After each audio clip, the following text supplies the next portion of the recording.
తరచూ వచ్చిపోయే కడుపు నొప్పిని, ఎంతకీ తగ్గని పొట్ట ఉబ్బరాన్ని మనలో చాలామంది పెద్దగా పట్టించుకోరు. మలబద్ధకం వేధిస్తున్నా, రోజుల తరబడి విరేచనాలు అవుతున్నా తేలిగ్గా తీసుకుంటూ ఉంటారు. నిజానికి ఇలాంటి లక్షణాల వెనుక ఒక్కోసారి పేగు క్యాన్సర్ వంటి ప్రమాదకర విపత్తులు కూడా దాగి ఉండొచ్చునని గుర్తుంచుకోవాలి. మల విసర్జన తీరుతెన్నుల్లో మార్పులు కనిపిస్తున్నప్పుడు ఆలస్యం చేయకుండా ముందస్తు నిర్ధారణ పరీక్షలు చేయించుకోవడం అన్ని విధాలా మేలని చెబుతారు నిపుణులు. పేగు క్యాన్సర్ తాలూకు ప్రమాదకర లక్షణాల గురించి డాక్టర్ని అడిగి ఇప్పుడు తెలుసుకుందాం.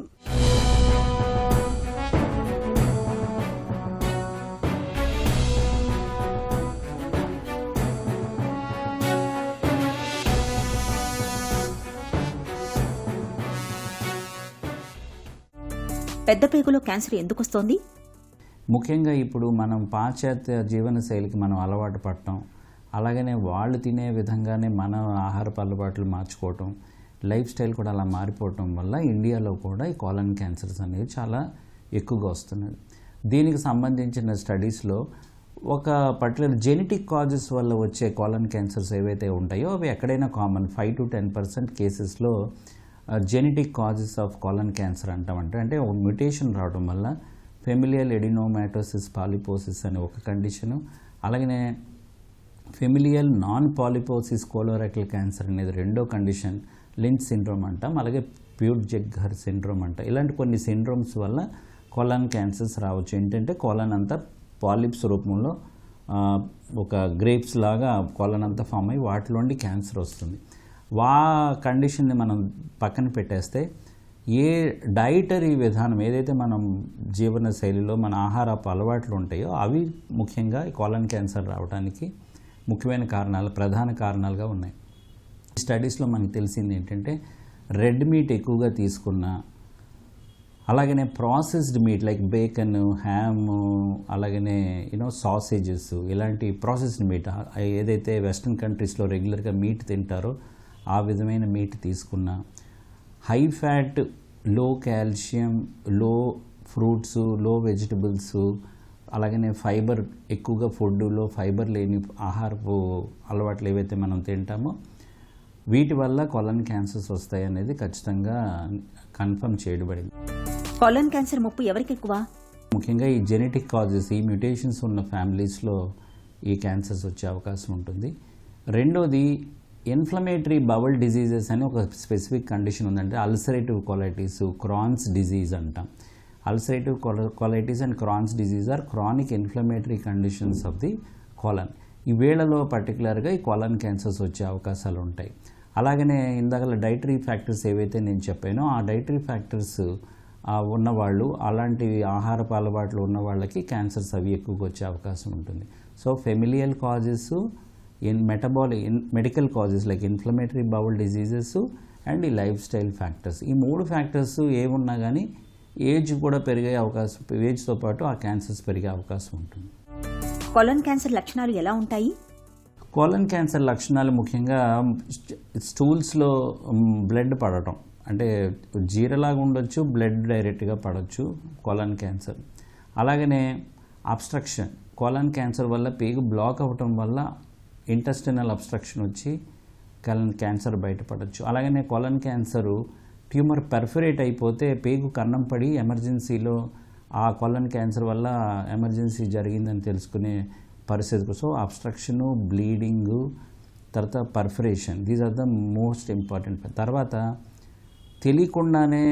తెలుసుకోకుండానే రక్తం స్లోగా పోవటం వల్ల ఎక్కువ మంది పేషెంట్స్, పెద్ద పేగు క్యాన్సర్ పేషెంట్స్ ఎనీమియాతో డాక్టర్ దగ్గరికి వస్తారు. సో ఎప్పుడైతే ఎనీమియా ఉంటుందో, రెగ్యులర్గా ఐరన్ ప్రొఫైల్లో వాటిలో ఏ కారణమో తెలుసుకోకపోతే ఖచ్చితంగా ఎండోస్కోపీ, కొలనోస్కోపీ అనేది చేస్తాం. ఎందుకంటే చాలా కామన్గా ఈ స్టూల్ బ్లడ్ టెస్ట్లో కూడా మనకి ఈ కాలన్ క్యాన్సర్ ఉందని తెలుస్తుంది అనమాట. పెద్ద పేగులో క్యాన్సర్ను ఎలా నిర్ధారిస్తారు? ఫీకల్ అకల్ట్ బ్లడ్ టెస్ట్ అంటాం. అంటే స్టూల్ టెస్ట్ చేసి స్టూల్ శాంపిల్ మీద బ్లడ్ దాంట్లో ఏదైనా ఉందా, ట్యూమర్ నుండి వచ్చిన బ్లడ్ ఏదైనా ఉందా అనేది తెలుసుకునే టెస్ట్ని ఫీకల్ అకల్ట్ బ్లడ్ టెస్ట్ అంటాం. అలాగనే ఆ విధానంలో ఫీకల్ ఇమ్యూనోకెమికల్ టెస్ట్ అని, ఫిట్ టెస్ట్ అని ఇంకొకటి వచ్చింది. అలాగే స్టూల్ డిఎన్ఏ టెస్ట్ అని వచ్చింది. అంటే క్యాన్సర్ సంబంధించిన జీన్ మ్యూటేషన్ ఉన్న సెల్స్ ఏవైతే వాటిలో మనం ఐడెంటిఫై చేసి వీళ్ళకి క్యాన్సర్ ఉండొచ్చు అనేది నిర్ధారణ చేసే అవకాశం ఉంది. అలాగే ఈరోజు కొలనోస్కోపీ చేయకుండా వర్చువల్ కొలనోగ్రఫీ అంటాం. అంటే సిటీ స్కాన్ చేసి ఒక రకమైన టెక్నిక్తో కొలనోస్కోపీ చేసినంత ఎఫెక్టివ్గా సిటీ స్కాన్ ద్వారా కూడా సిటీ కొలనోగ్రఫీ అనే టెస్ట్ కూడా మనము ఈరోజు చేయించుకునే అవకాశాలు ఉన్నాయి. కోలన్ క్యాన్సర్కు చికిత్స ఎలా ఉంటుంది? ఏ భాగంలో ఈ క్యాన్సర్ వచ్చింది, తర్వాత ఏ స్టేజ్లో ఉంది, దీని తత్వం ఏంటో తెలుసుకుని ఆ రిజల్ట్స్ ఏవైతే ఉంటాయో వీటన్నిటి మీద ట్రీట్మెంట్ అనేది ఆధారపడి ఉంటుందన్నమాట.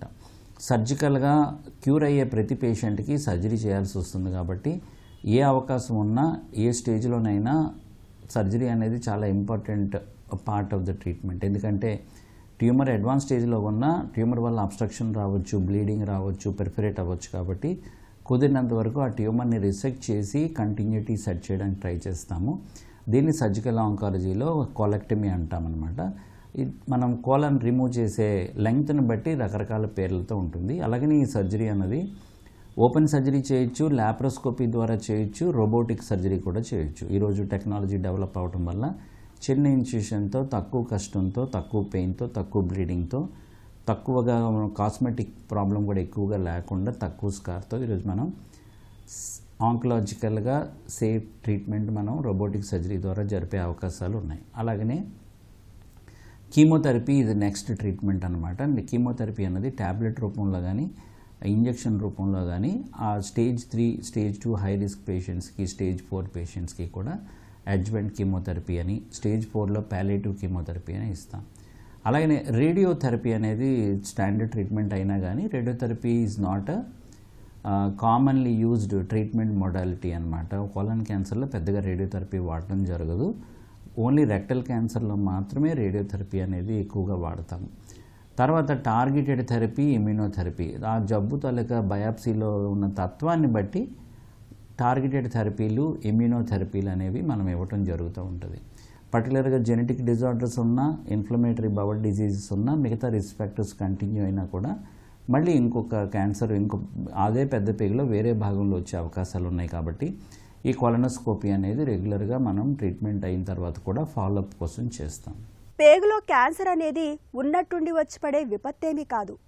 అది మన ఒంట్లో తిష్ట వేసుకోవడానికి ముందు ఎన్నో రకాలుగా మనకు హెచ్చరికలు పంపుతుంది. ఆ సంకేతాలను సరైన సమయంలో గుర్తించి స్క్రీనింగ్ పరీక్షలు చేయించుకోవాలి.